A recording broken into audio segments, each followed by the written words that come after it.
Hello, Chicago. Welcome back into another episode of Chi-Town Weekly here on IE Sports Radio, your direct feed for all that is sports. Got a ton on tap for you here tonight. And last week, we were just too focused on one team, one sport for your liking. Don't worry, then we've got the show for you in store tonight. We are going to be talking. We'll be breaking down Bulls, Blackhawks, Cubs, White Sox, and a sport that I am almost 100% positive we had no serious discussion on in the nearly 3-year history of this show. We're going to be talking NASCAR. Yeah, car racing, because as you've probably noticed with the traffic redirections downtown, there's a race coming to town this weekend. So we got lots to be discussing, lots to be going through, lots to be breaking down. We are going to be all over it, having all kinds of fun. So buckle on up, everybody. Let's go.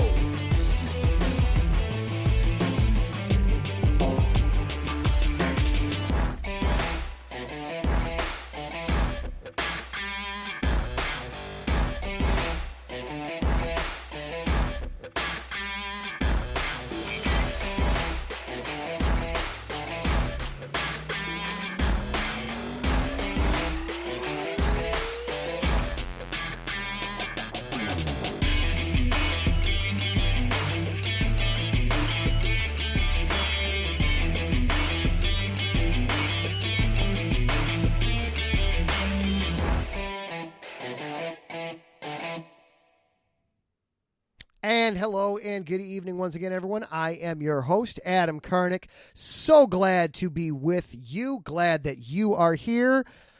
Lots and lots and lots to be going through on tonight's episode. So we are going to get right down to it. We are going to jump right in and get right to everything. I want to start off with some baseball. Now, we're going to be doing some baseball next week as well because, of course, I like to, the beginning of every month during the summer, I like to kind of recap how the last month went. But I also wanted to get into some baseball discussion here to kind of kick off the show tonight. But, of course, before I forget, we do have a little bit of homework that we do need to do, of course. For the last 9 years, IE Sports Radio has been bringing you amazing content ranging from interviewing legendary athletes, coaches, and other authorized media personnel to building tailor-made shows dedicated to all major sports cities around the country. Make sure to follow us at IE Sports Radio on Twitter, Instagram, Facebook, and TikTok to keep up with the latest in sports and with our shows. Also, be sure to check out our website, iesportsradio.com. It is updated daily to keep you updated on everything going on with the shows and to keep you updated and informed on whatever news is happening in the sports world. At iesportsradio.com, you can see our daily show schedules and all of our show pages with personal bios and podcast feed for each individual show, including, of course, Chi-Town Weekly. You can find that there. To find one in particular, for example, you can check out my page by going to iesportsradio.com/Chi-Town Weekly. And there you'd find out the information about this show. In addition to our show pages, you can also catch the IE Sports Radio blog, the Hall of Fame, Fans of the Month page, and our merchandise shop, which is stocked up with t-shirts, tank tops, caps, long sleeve hoodies, and more. For nearly a decade here at IE Sports Radio, we've continued to be by the fans and for the fans, and we thank you, everyone, for all of your support and for making IE Sports Radio your direct feed for all that is sports. So I wanted to kick off the show tonight with some baseball conversation. We haven't done a whole lot of baseball lately. Of course, last week we were all Bulls, and we will be doing some more baseball next week as we wrap up the month of June and see where both teams are at. But this was a very unique weekend on both sides of town, especially for the Cubs. And so I wanted to start there with the London excursion, which we got to start with yesterday first. Because that was unfortunately a very sour taste to what was otherwise an outstanding week of baseball for the Cubs. And the Cubs really did have had a tremendous week last week, 5-1 overall, and this coming on the heels of taking 2 out of 3 from the Orioles right before that, and then sweeping the Pirates again the week before that. They played the Pirates 6 times and won all 6 of those games. But unfortunately, the way things ended yesterday has a little bit of a sour taste in my mouth, at least. The 7-5 loss to St. Louis in the finale of the London series. Disappointing. The Cubs, you went into London knowing that, hey, if they take both of these games, they're back to 500, and now you feel good. You feel justified that what they've been doing to this point has been working. We feel like it's working. We feel like it's doing well, but now we know unequivocally that, hey, yes, this is working. This is having the results that we think they are. And anytime you get back to 500, you just feel justified. You just feel better about what's going on with the team. Anytime you can get back to 500. So it was a little disappointing, to me at least, that they lost yesterday and now they sit 2 games under heading into this week, and now you're in a situation where you'll either be even you could win your next series and still be a sub 500 team. The only way that you can get that you can get over that hump in this next series is you've got to sweep. So that's a little frustrating. And also, to set the Cubs had a golden opportunity with this London series because of the unique travel schedule where you get the back-to-back off days. One to finish when they finished up with Pittsburgh, they catch the flight, fly out to London, get in London Thursday. You don't play Thursday, you don't play Friday. They had a chance to reset their rotation, and so you had Justin Steele and Marcus Stroman able to go. Easily their 2 best pitchers able to go in the series in London. And then yesterday you set that up with, before Stroman even takes the field, you're able to spot him a 4-run lead. I'll admit, yesterday morning, I saw the Cubs are up 4-0 at the end of the first inning. I was, okay, this game's over. Cubs win. They sweep the short series. They are back to 500. Mission accomplished. You can chalk the London series down as a complete and total success for them. And then the Cardinals score 7 unanswered runs between the 2nd and 5th innings. And Stroman gives up 6 of those runs, and he leaves early because of a blister on his finger. Now, you hope that those last 2 points are related, that the reason he gave up 6 runs was because he had a blister on his finger, and so he's not able to grip the ball correctly and properly. But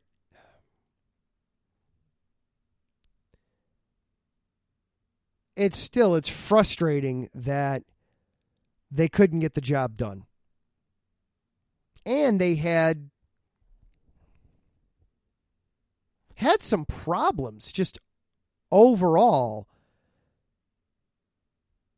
in the field yesterday. You know, Trey Mancini did not play a very strong first base, to the point where Cody Bellinger, you know, they were trying to give Cody Bellinger the day off because he was not feeling well, and they had to insert him into first base because Mancini was playing so poorly at first base out there.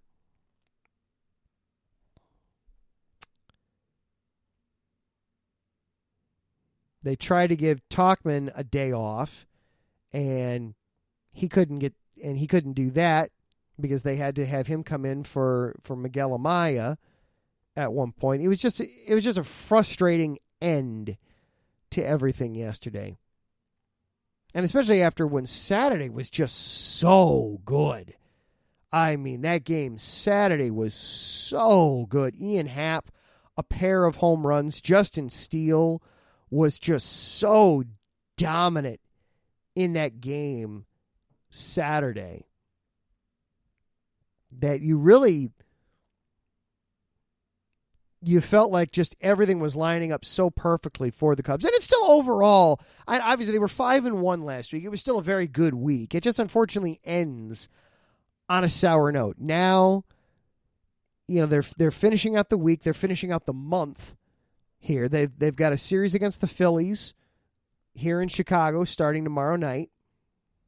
All night games. That's going to be a little bit different. That's got to kind of be nice, especially considering, you know, the game yesterday started at a little after 9 o'clock in the morning. That's a weird time to be. It's a weird time to be following along with a professional sporting event at 9 o'clock in the morning. Taryn Rodriguez is in the chat. I know that occasionally, you know, the West Coast guys get that, but then they finish it up with the weekend series against the Guardians. And then next week we'll be talking about, you know, how things went against the Brewers. So some important games coming up for the Cubs, especially that 4-game series up in Milwaukee a week from now. Is going to be absolutely huge for the Cubs if they truly are. You know, we're going to get a really good idea of, are they for real in this division with that series. You know, as it sits, they're 2.5 back right now of Milwaukee for second place in the division. They're 3 back of Cincinnati for first in the division. They've got an opportunity to just continue to make up ground. And I do feel like even after Cincinnati went on that ridiculous winning streak, I do feel like the Cubs can be the best team in this division. It doesn't feel out of the realm of possibility. There's some things that I think they need to do. They're starting, you know, especially now that Justin Steele is back, their starting pitching is really solidified with Stroman and Steele especially. Alzolay does seem to be fitting very comfortably into the closer's role. I think some bullpen pieces might be in order for the Cubs. I also think they need some more power in their bat in that lineup overall. I know Nico Horner at one point commented that, you know, just wait till we get to summer. Wrigley will play smaller. They'll be able to generate more power that way. I think they just need more natural power, though, in their lineup. Those will be some things we'll dive into for next week with the Cubs as we kind of hit the halfway mark of the season with, you know, next week we'll be doing our June wrap up of how things went on both sides of town. But an early teaser there. I think the Cubs absolutely should be buyers as we get closer and closer to the trade deadline. And obviously you'd always like more pitching, but I think also the Cubs need to figure out some creative ways to try to get more power into their lineup. And we'll discuss where that might be able to go in. But overall, you know, the London experience, even though they split with the Cardinals, and it's frustrating that they spotted their ace, a 4-run lead, and it wasn't able to hold up. It was still overall, it was a good week last week for the Cubs. The London experience, overall, a positive one for the Cubs. I feel I just would have liked to have taken that second game. Unfortunately, weren't able to do that. But still, overall, a positive week for them. Then on the other side of town, the White Sox, somehow the Sox took 2 out of 3 from Boston over the weekend. I have no idea how. I truly, honestly, I have no idea how they did that.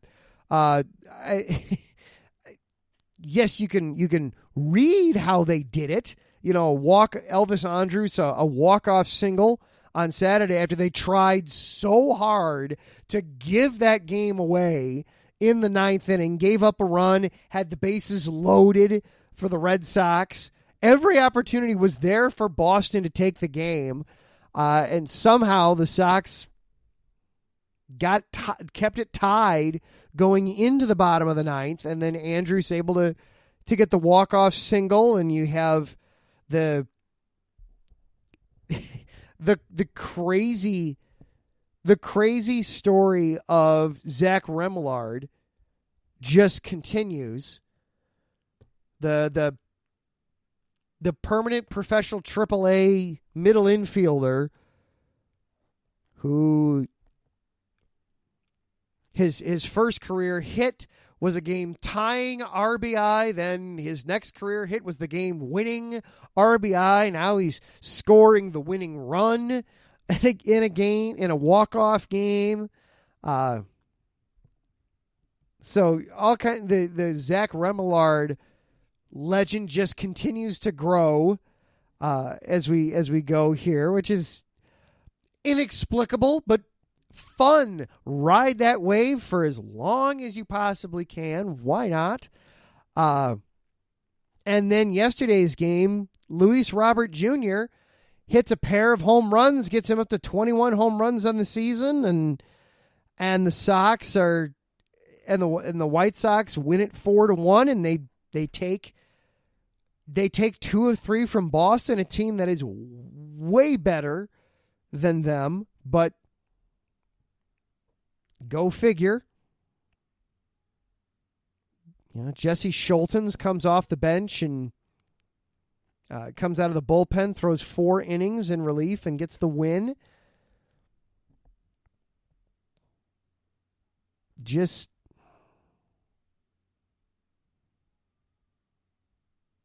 a strange weekend in baseball here in Chicago. I'll dive more into this next week on the White Sox, but a little bit of a teaser here for next week. I, under no circumstances, do I think the White Sox are anything other than a bad baseball team. Yes, they took 2 out of 3 from Boston. That notwithstanding, this team is bad. You know, they've dropped 6 out of their last 10. They're still 11 games under 500. I don't care that, 500 would be good enough to take the American, 82-80 is going to take the American League Central. That's what it's going to be. This is a bad division. Either the Twins or the Guardians is going to go 82-80 and win the division, and the other one is going to go like 80-82. Something like that, and then all the other teams are going to be down in the 70s somewhere. So, yes, I know the Sox are only 6 back, so they're kind of and they have no, they're in 4th in the division. There's no way they're going to fall lower than that because Kansas City's just, oh my gosh, you have to dig a hole to China before you'd find the Kansas City Royals. 22-56. They're 17.5 back in the division. They're 11.5 back of Chicago in the division. They've got to dig a mile straight up just to find 4th place, let alone 1st place.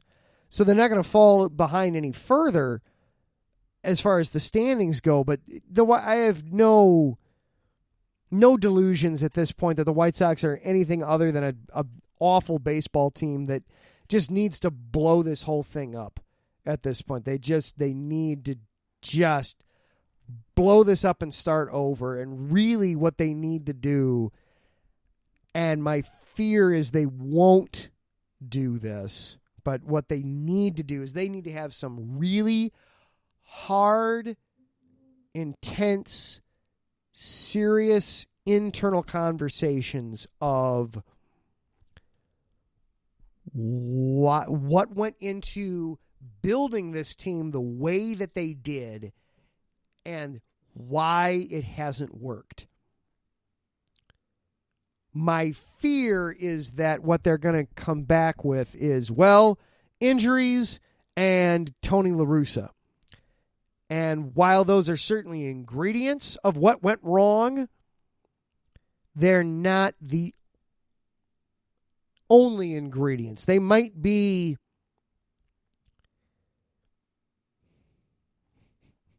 if you're building a cake, building. Oh my gosh. Wow.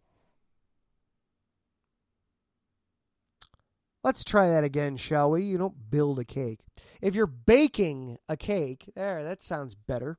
I know food.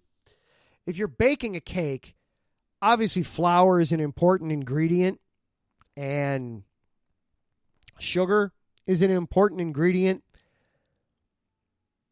Maybe that's what those two ingredients are, the injuries and the Tony La Russa hire. But there's a lot of other ingredients that if you were to omit them, you'd wind up with a pretty horrible, that you wouldn't have a cake. And that's what's going on here with the White Sox, I fear, is they're going to ignore all the other things because they won't want to see them. Rick Hahn will just want to see, well, everybody got hurt and I was forced to hire a manager that I never wanted. And so if we can just avoid those two things, we'll be fine going forward. And that's not going to fix the problem. You're not going to wind up with a good cake at the end of this whole thing, as I'm hell-bent now on completing this horrible analogy that blew up on the launch pad, but I'll be darned if I don't try. I'll have more on both of those teams next week as we will officially complete June. The Sox, meanwhile, they've got themselves a rough way to finish out the month of June. They're going to be taking on Terran's Angels here for the next 4 days. I'm sure that Shohei is going to pitch in one of the odds of missing Shohei are going to be really low. Yep, there he is right there tomorrow night taking on Michael Kopech. Well, that has the potential to be a very interesting matchup depending on what Michael Kopech you get. If you get the Michael Kopech that is on, then look out. That could be one for the ages there. That could be a pitching matchup to keep an eye on. If you get the Michael Kopech from his last start, oh boy, then that could just, that could go very, very, very poorly very quickly. So the Angels, of course, coming off of just an absolute drubbing of Colorado on Saturday. They put up 25 runs in a game against Colorado. Hopefully they left them all in Denver and their bats will go silent in this series. But then they do get rewarded then as the calendar turns over to July. They get to take out the Oakland Athletics, who I think have officially given up playing baseball until they move to Las Vegas. So that will help at least. They'll at least get to stock hopefully a couple of wins there before coming home again early next week. So, but we'll have more on both of those teams next week as we officially conclude June and figure out what the heck these two teams need to do as the trade deadline will be approaching. We are going to take a quick break here on this show, and then when we come back, we need to wrap a bow on some of the conversation we had last week, but then also set the stage a little bit for another draft that will be happening this week. You are listening to Chi-Town Weekly here on IE Sports Radio, your direct feed for all that is sports.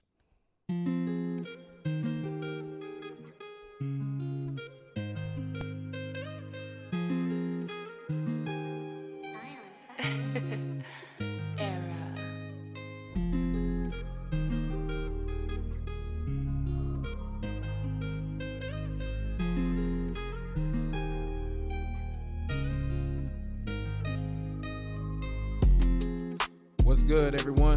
It's Drewski, the host of Heart of Texas Sports on IE Sports Radio, your direct feed for all that is sports. On this station, we cover everything in the Dallas-Fort Worth, Texas area. From where we cover the Dallas Cowboys, the Dallas Stars, Dallas Mavericks, Dallas Wings, Texas Rangers, TCU, SMU, we cover it all right here every Wednesdays from 9 to 10 p.m. Central Time. Make sure you stay live with me on the Heart of Texas Sports on IE Sports Radio, your direct feed for all that is sports.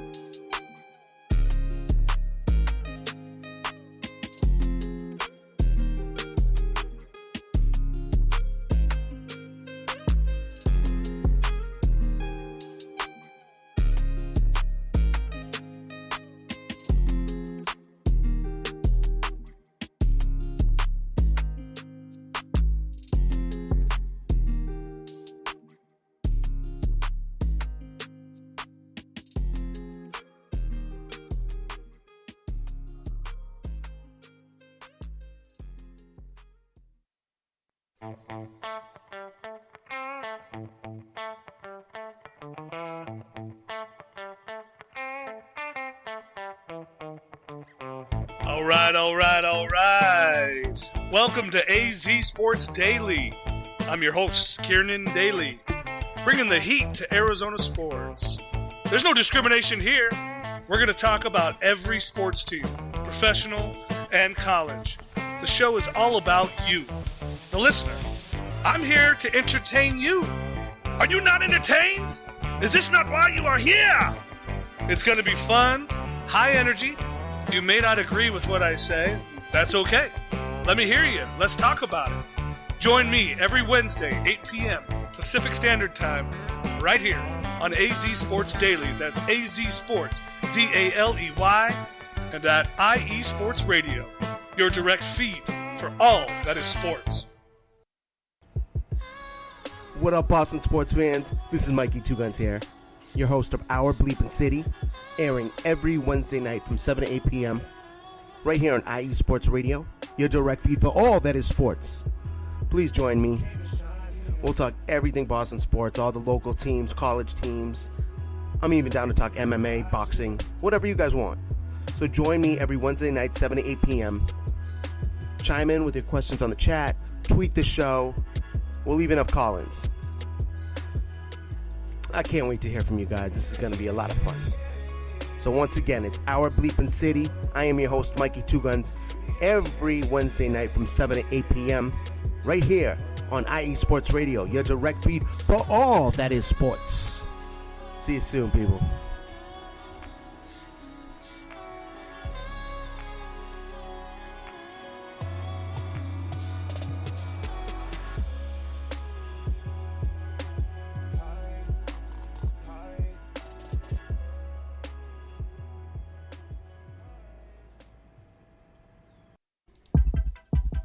IE Sports Radio fans, it's your boy, the SoCal Saint, the host of the premier professional wrestling podcast online today, the IE Elite Wrestling Show. If you're a fan and have a passion for the world of professional wrestling, this is the show for you. I take you inside the ropes with all the athleticism, high-flying, and hard-hitting action, and then we take it backstage with all the backstage drama and backstabbing that goes on in the world of professional wrestling today. If something's going on in the world of professional wrestling, rest assured, the SoCal Saint knows what's going on, and he's going to let you know too. If you're a fan, check us out every Tuesday, 12 p.m. Central Standard Time, 10 a.m. Pacific Standard Time, only on IE Sports Radio. The IE Elite Wrestling Show, your direct feed for all that is professional wrestling, on the only network that is your direct feed for all that is sports. Check us out.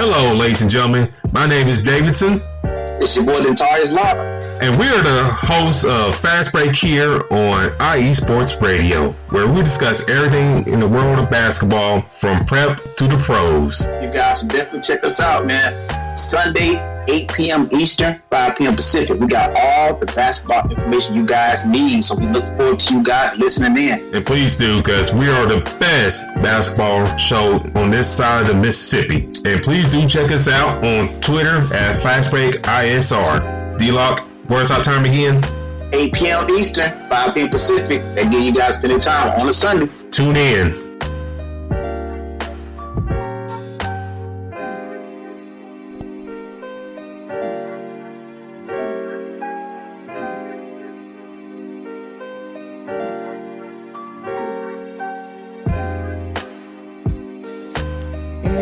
Welcome back into Chi-Town Weekly here on IE Sports Radio, your direct feed for all that is sports. Adam Karnick with you here. I realized that when I did the opening, I forgot to give, I read out how to follow IE Sports Radio on all of the major social platforms, but I failed to mention this show is available for you as well on Twitter. Follow along at IESRC, or you can follow along with me personally on Twitter. I am at Adam_Karnick.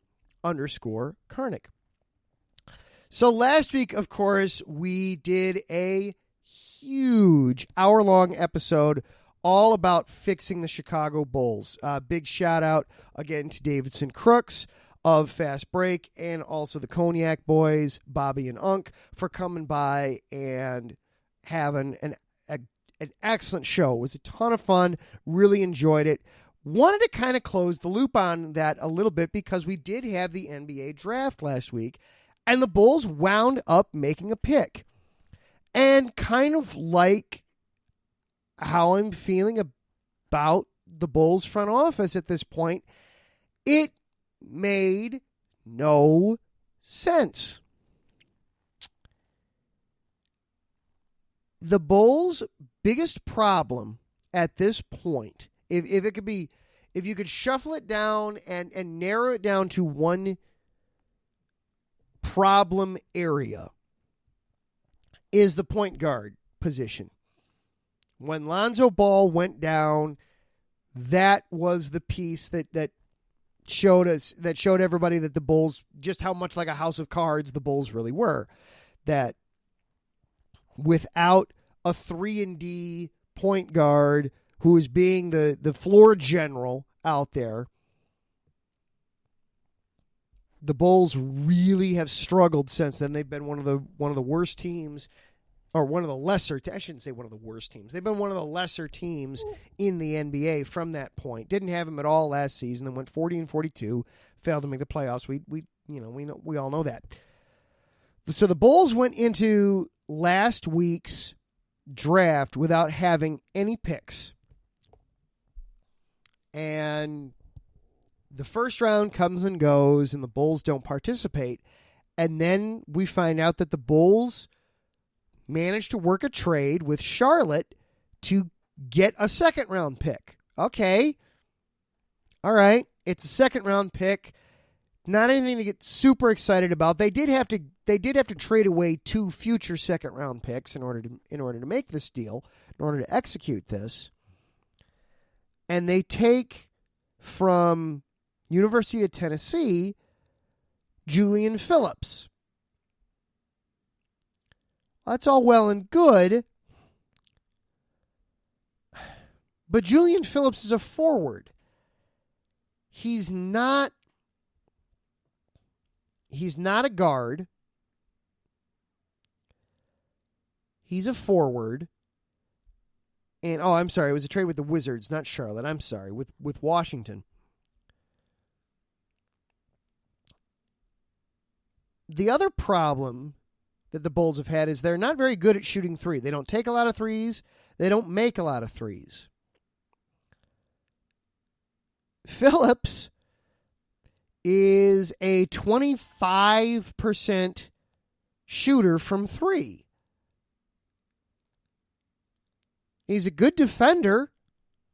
You know, that's the great line on him.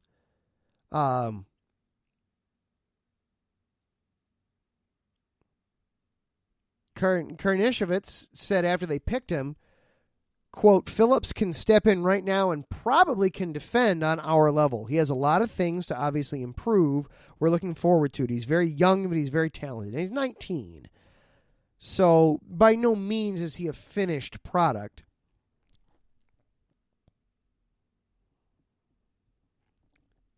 But they're touting this as, hey, we've got a replacement now for Derek Jones Jr.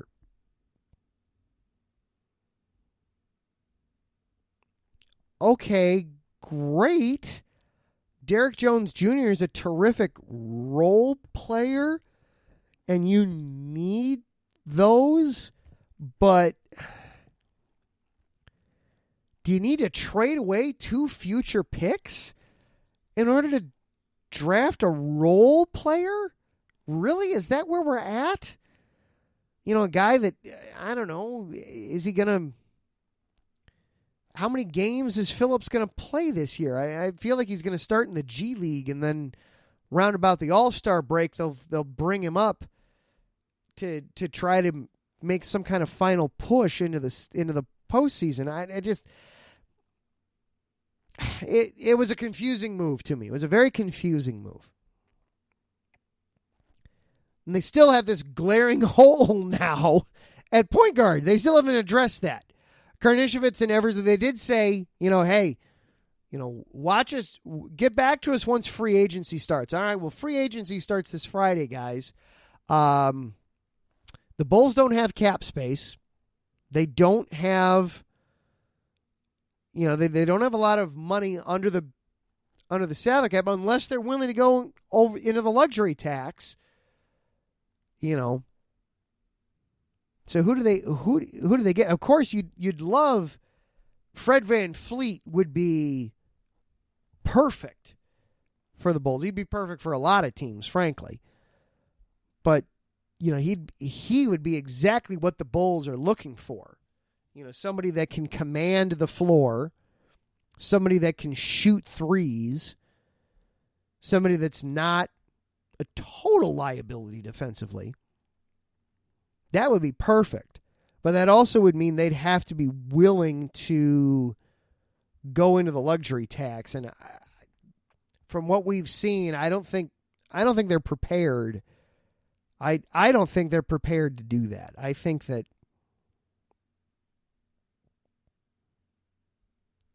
going to want to try and stay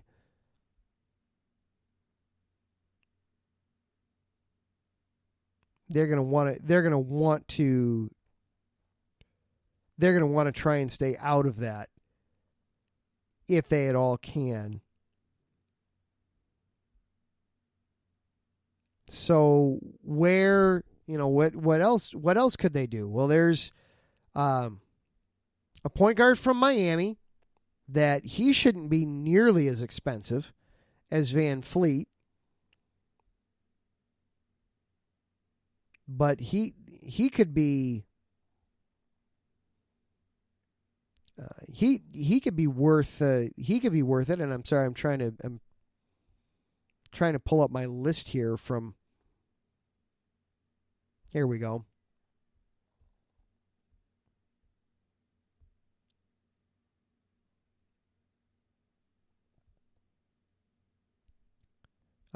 Sorry, trying to pull up my notes here real quick. Max Struss from Miami, he could be interesting to add some 3-point shooting, and see what he could look like in a Bulls uniform. Or Gabe Vincent, either of those guys would be more cost effective if the Bulls are trying to avoid going into the luxury tax. If they're willing to go into the luxury tax, though, I think Fred VanVleet is probably where you got to be looking at. Kyrie Irving, I want nothing to do with that. You stay in Dallas. I saw a report that Irving was talking about what jersey number he wants to wear in Dallas. And it's great. That means he's going to stay there. Perfect. Don't go anywhere. You stay there. You stay away from my team. I don't care which of the other teams you play for, just not mine, please.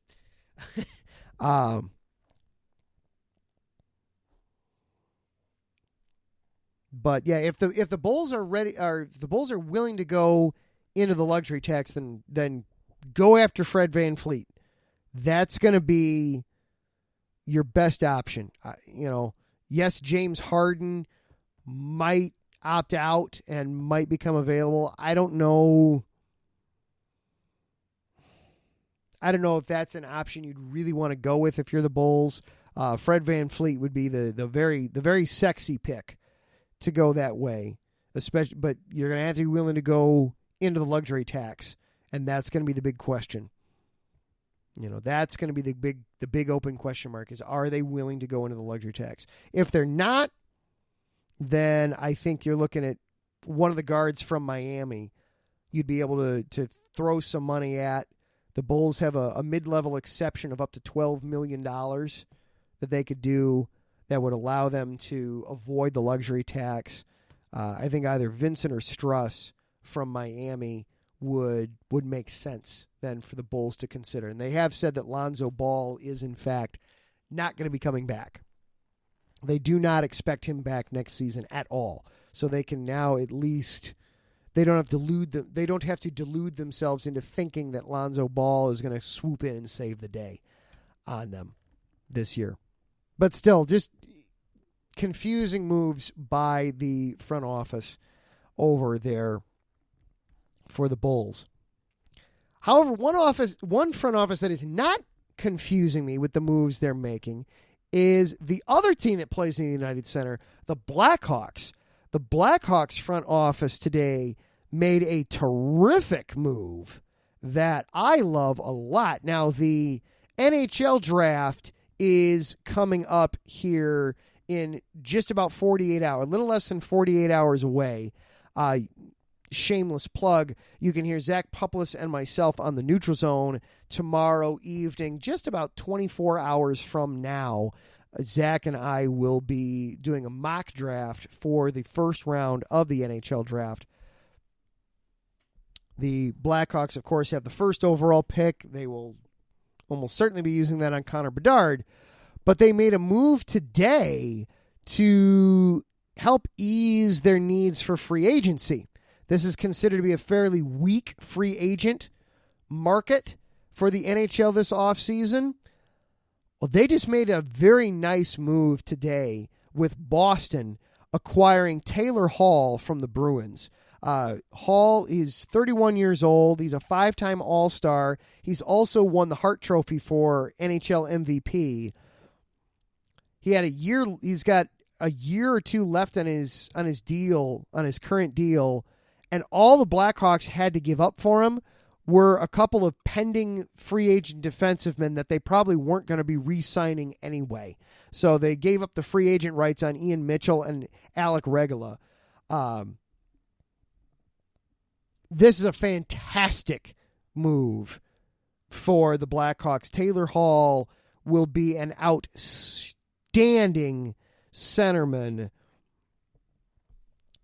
to help with Connor Bedard, almost certainly, who's going to be coming in. Also, Lucas Reichel, who should be getting some serious playing time next year. And just overall, a young Blackhawks team that's hopefully now finished bottoming out and will start rising a little bit.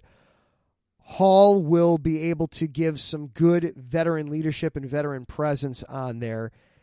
And he knows what to do. He didn't have as strong of a year last year. He only played in 61 games. I think he finished he finished with, I think it was around 50 points on the season.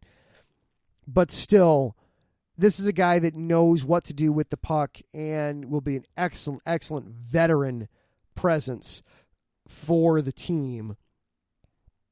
2 years left on his current deal. He had 36 points a season ago in 61 games, but he was a point a night in the postseason. He had 8 points in 7 postseason games. So it's still there. It's still there with him. Excellent trade by Kyle Davidson and the Blackhawks. I really like it heading into the draft on Wednesday night and just free agency as a whole. All right, we're going to take one more break, and then when we come back, we're going to have a little bit of a discussion of a sport that I don't think we have ever talked about here on Chi-Town Weekly, because NASCAR is coming to town. We will be talking about it next here on Chi-Town Weekly.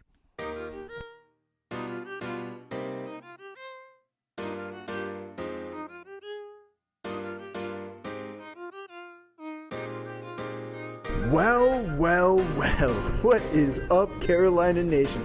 This is John Felipe of the Carolina Cast, of course, the podcast of, by, and for the Carolinas, right here on IE Sports, your direct feed for all that is sports. And I'm reminding you to tune in Fridays at 7 p.m. Eastern for the latest in Carolina sports, whether it's the Panthers that keep on pounding, the fly natures of the Hornets, the storming Hurricanes, the battle of the Blues with Duke and UNC, the fight of the Clemson Tigers, or the amazing atmosphere of any Carolina college. I'm talking App State, I'm talking ECU. I've got you covered. Once again, tune in for the Carolina Cast with me, John Felipe, Fridays at 7 p.m. Eastern Standard Time, right here on IE Sports Radio, your direct feed for all that is sports.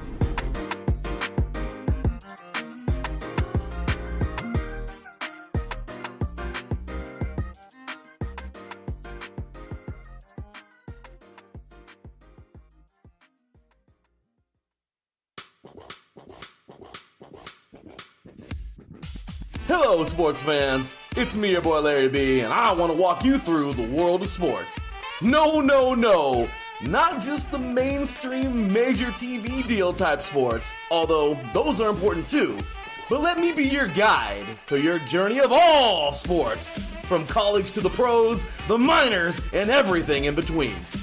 Each week, we are talking sports galore with true diehards just like you from a hardcore fan's perspective that's sure to quench your thirst around leagues you may know all too well and some you may even discover here. That's right, sports fans. If you love sports of all kinds, enjoy hearing amazing sports stories, and respect all sports because you know how difficult any of them can be to play or compete in, then this is your show. Join me, your boy Larry B, on the defining moment each week here on IE Sports Radio, your direct feed for all that is sports, and let the sports come to you.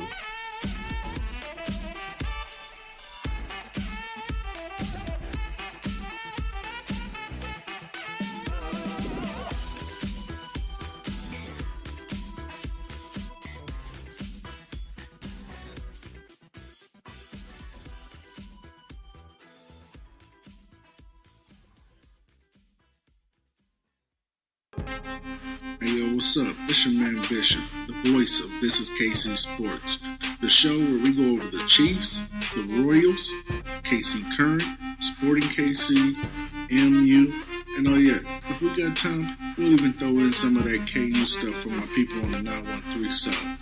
Come and hang out with us every Sunday, 2 p.m. Central Standard Time on IE Sports Radio, your direct feed for all that is sports. Hello, everyone. My name is Daryl Kinsey Jr., and I'm welcoming you to take another lap with the fastest show on IE Sports Radio. Yes, this is the Extra Mile with me and my co-hosts Christopher Lehman and Michael Ward. We talk everything racing from NASCAR to IndyCar to Formula One to limited hydroplanes, endurance racing, the NHRA, and more. So come join us for an hour of great racing talk and a lot of fun as well on the Extra Mile, Thursdays at 8 p.m. only on IE Sports Radio, your direct feed for all that is sports.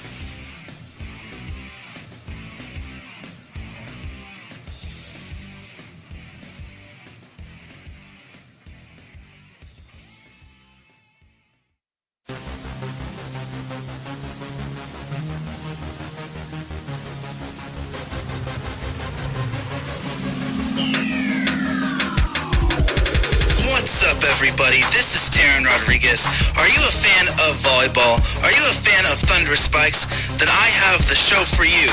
Set Point, where I cover NCAA men's and women's volleyball, high school boys and girls volleyball, beach volleyball, and even professional volleyball. Catch the action every week here on IE Sports Radio, your direct feed for all that is sports.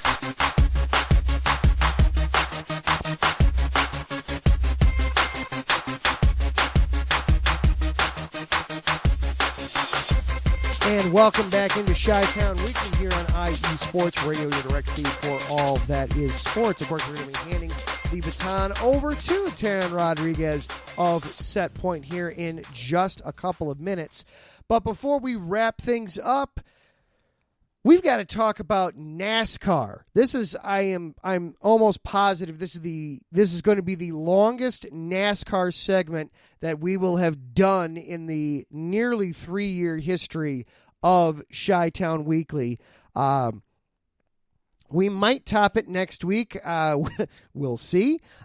You can always check out the Extra Mile with Daryl and Chris and Michael on Thursday nights. They go very in-depth on all things auto racing. They do a terrific job. That is definitely more their arena than it is mine. But NASCAR is coming to town this weekend.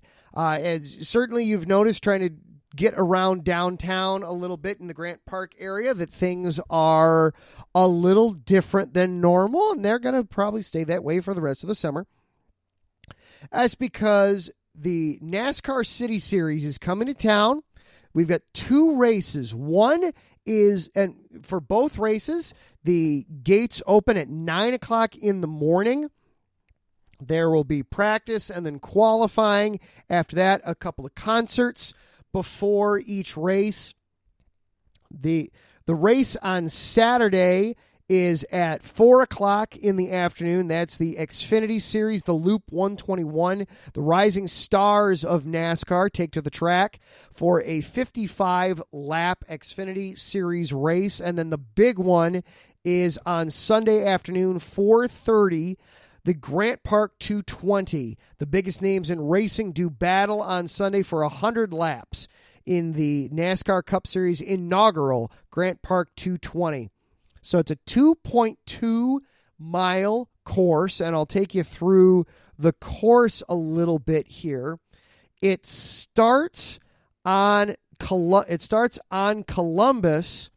They then will turn up and then head over to DuSable, Lakeshore Drive. Head north on Lakeshore Drive before coming back down to Columbus and heading back down, working their way around Grant Park before heading back up Jackson and then repeating from there onto Columbus. So starting basically right in front of Buckingham Fountain and then heading over to Lakeshore Drive from there. So the Grant Park area, some nice picnic area that will be set up there for enjoying the race.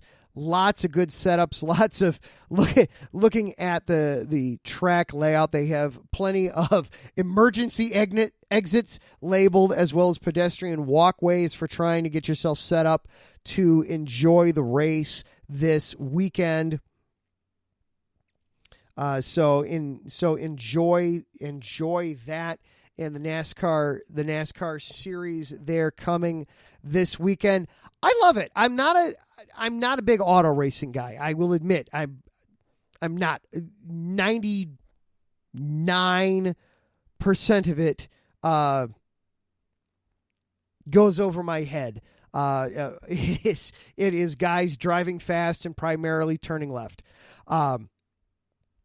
But Chicago is such a great city to look at and watch. I know that this is going to be a terrific event for television and for those who are going to be there to watch it. Should be an excellent sports viewing experience, and hopefully it'll be something that the people that are there too are having a good time and enjoying.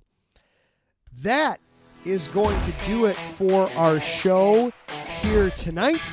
Thank you to Taryn and to Larry for hanging out with us in the chat room here this evening. Want to shout out Larry too real quick. We have lots of... Larry has been very busy. We are now here on IE Sports Radio. We have lots of different ways to absorb our content. So if you enjoy what you're hearing, please, first of all, thank you. Please let people know. Not able to listen on Monday nights, not able to tune in live. We are now on Apple Podcasts, Spotify, iHeartRadio, Google Podcasts, Audible, CastBox, Deezer, Podcast Addict, Podchaser, Gio7, and YouTube. All of our episodes are uploaded onto YouTube. And of course, go to our website, iesportsradio.com. You can find all the shows there, links to episodes. Please, please, please let people, if you're enjoying what you're hearing, let people know. So thank you to Taryn and to Larry for that hard work behind the scenes. Thank you for listening and being part of this. Again, whether you're live here on Monday night or whether you're listening to us later on in the week as a podcast, thank you. It really means a lot. I know you've got everybody's got lots of calls and demands on their time, even in their sports. And I'm glad that this is important enough to you to make time for it every single week. And I try to make it as enjoyable of an hour as I possibly can for you. Next week, we will be breaking down more baseball. We've got the Cubs and the Sox. We'll be discussing where they are as they finish up June. We'll look back on the races that are coming up over this 4th of July weekend. And rugby? Sure, we might talk a little bit of rugby. Why the heck not? You'll understand that next week. Until then, everybody be safe, be healthy. We'll see you next time.